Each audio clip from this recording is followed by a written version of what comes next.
Welcome to the Don't You Worry podcast. We're your hosts, Briley and Britton Caldwell, and we're here to say, don't you worry, through stories, encouragement, and joy. Be sure to like and subscribe so you don't miss an episode. So sit back, relax, and enjoy today's conversation.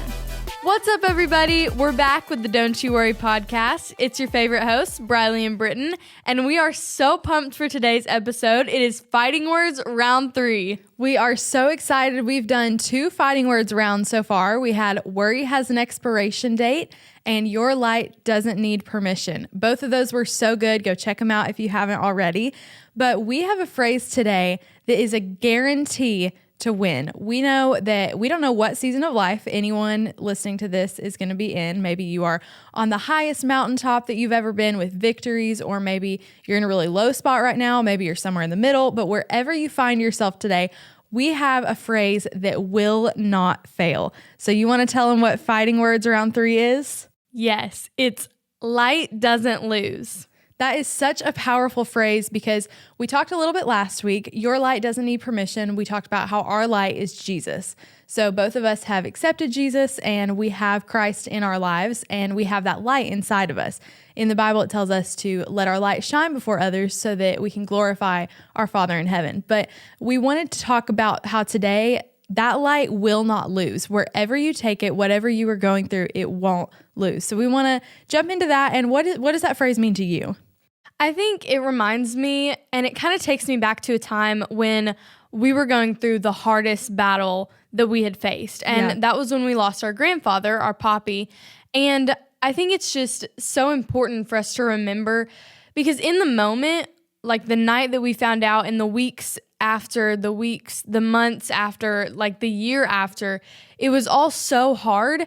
And it had felt like we lost because we lost him. And really, that was the first grief that we had gone through that was someone like really close to our family.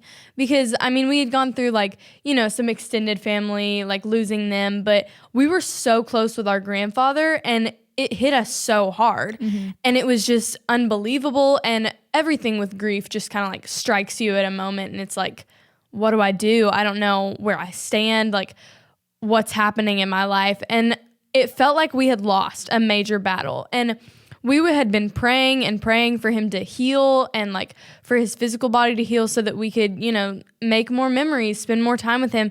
But that just, I mean, it didn't happen. And in that moment, we were so like let down because we thought we lost, and the battle, we lost. And there was no way there was hope in that moment. And really, now that I think about it, kind of looking back after, you know, a few years have passed, we didn't lose. He won. Yeah. Because he had Jesus and he had his faith and trust in Jesus, and he had been saved.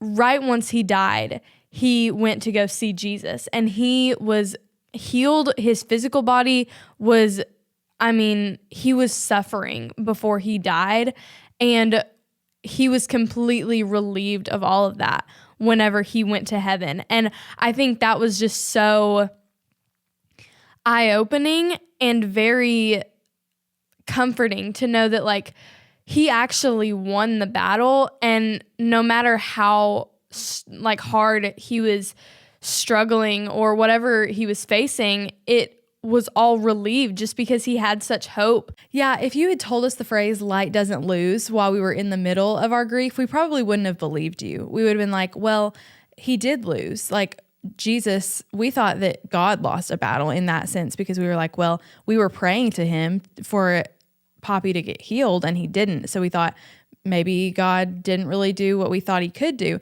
but that was his plan. And Jesus isn't like a genie. We're not just like, grant this wish and do this thing and heal this person exactly how we want it to. Because if it doesn't happen the way we want it to, we think, oh, well, God can't do it then, or it didn't work out the way we wanted it. But looking at what we know now, we know that one, like you said, in the literal sense, he did win because he's in heaven now with Jesus and he's face to face with him. So he won his battle. He's no longer suffering, but also Jesus won the battle for him. And there's things that have happened since he passed away. Like this podcast, we wouldn't have moved and probably wouldn't have even had the idea to start the podcast if we had not been through that grief, Yeah. So I think all the things that are around it that we can't always see, our light isn't going to lose if we are truly following Jesus, because his plan is greater than ours. And something even more specific, I remember neither of us were allowed to go in the hospital room when he was sick, but we realized our parents could go in, or not like in the direct room with him, but outside of it. And we mentioned on an earlier episode, they got to talk to him through like a baby monitor because it was COVID season. So they didn't let him in face to face, but they could kind of see him through the window, and they were talking to him, passing the monitor around like, hey, we love you, and saying like last word things. But then they also said, that when this happens, you're not going to be with us anymore. Or like, if this stops, then you're going to die. And all of a sudden they saw through the window, he started pumping his fist.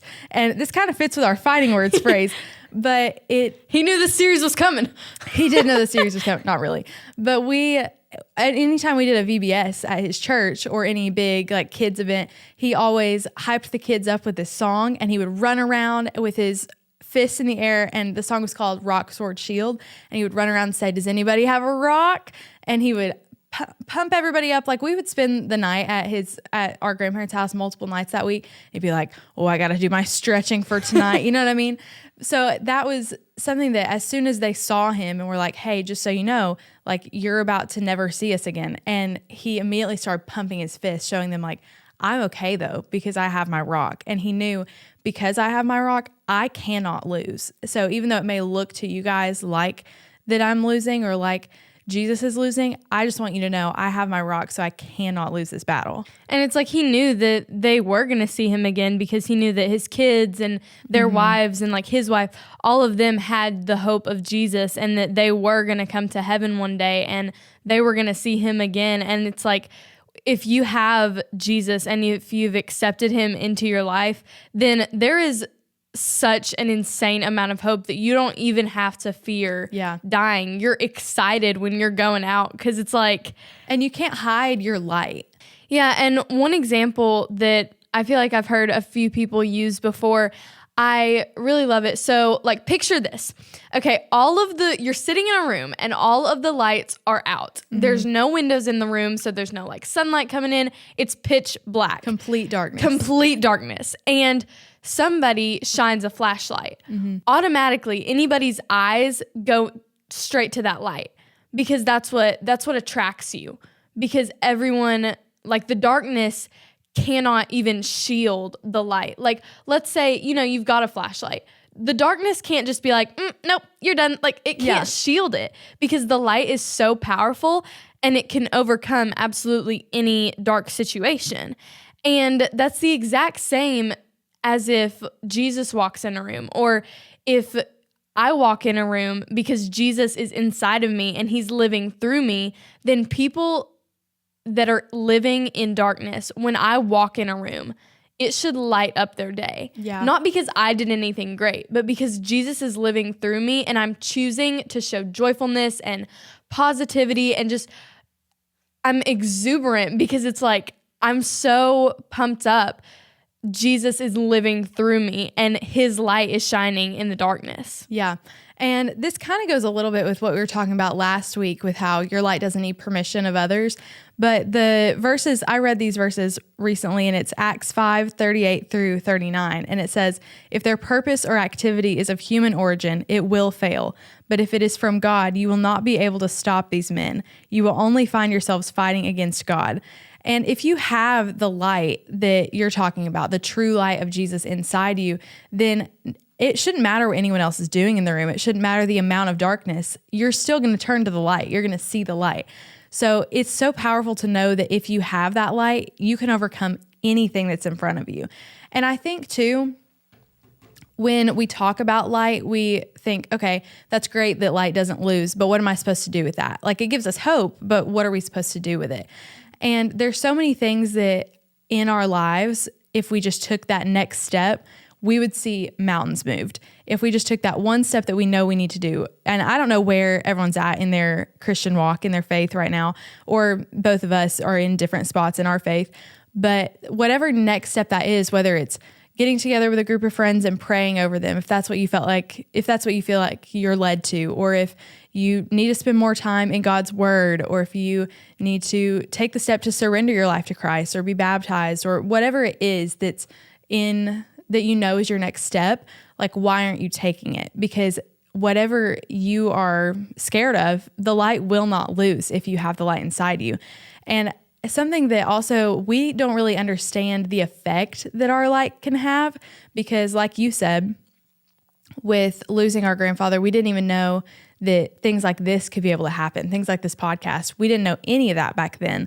But something that reminded me of it around that time period was I had a friend, Rebecca, who probably a week after our grandfather passed, she sent me a postcard in the mail. Now, like, keep in mind, we were not great friends, we knew each other a little bit well, and we had seen each other before, talked a couple of times. But I think she sent me a message, sent a card in the mail, and was like, hey, I know what you're going through right now. I don't understand it completely, but like, I went through this with my grandfather, and I know a lot of people might try to tell you, hey, it'll get better, or hey, it'll get easier. And she was like, I just want to be realistic with you and say, hey, I know this is really bad, and I know this is a hard situation you're going through, but there's something incredible that could come out of this, She was so encouraging in a time when I needed it, and she didn't even know, maybe she was scared to send that. We weren't even that close. So she might have thought, oh, well, this may be awkward, or, oh, I don't know if I really want to send it or not, but she felt led to send me a card.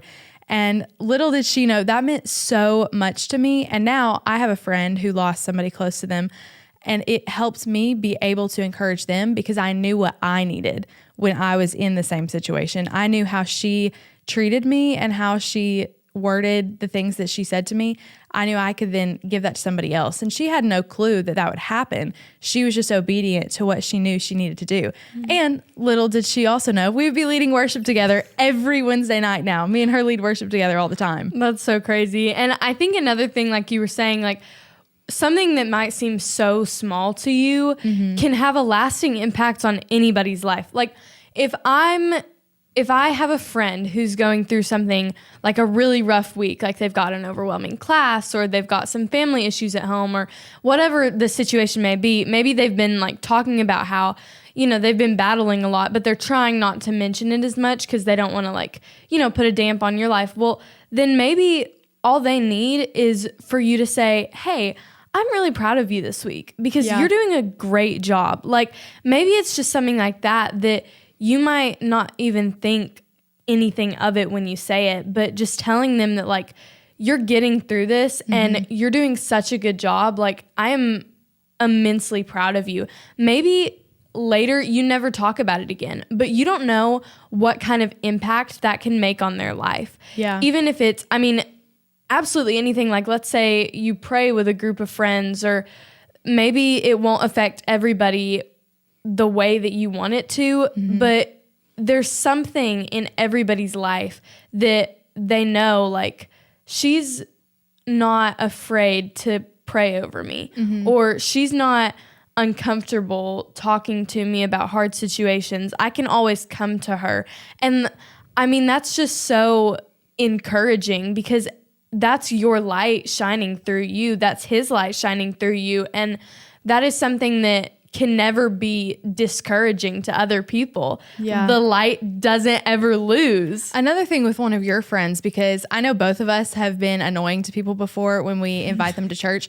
Now, people love an invitation. I've said that before, but sometimes I'll ask somebody like 4 weeks in a row and be like, are you coming to church this week? What about this week? Girls don't play. We're definitely, we can be annoying about it, but it's because we know that if we keep asking, eventually either they'll say yes, or you move on to somebody else and ask them to come and do things that are intentional like that. Because if we stop worrying and we live like our light doesn't lose, then there can be crazy things happen that we would have never expected. We just have to literally live like we have the light inside of us, and that no matter if you live like you're not going to lose, then you're going to do whatever you're called to do. Exactly. Like one of my friends, a few of my friends actually, like I would invite them to Wednesday nights, and it became a point where when I would text them on a Wednesday, it's like I'm the only one who's texted them. Like I just see a bunch of these blue bubbles. It's like they're probably annoyed with me. But one of my closest friends, I bugged her for so long to come to church. And finally she showed up. Probably she felt like against her will.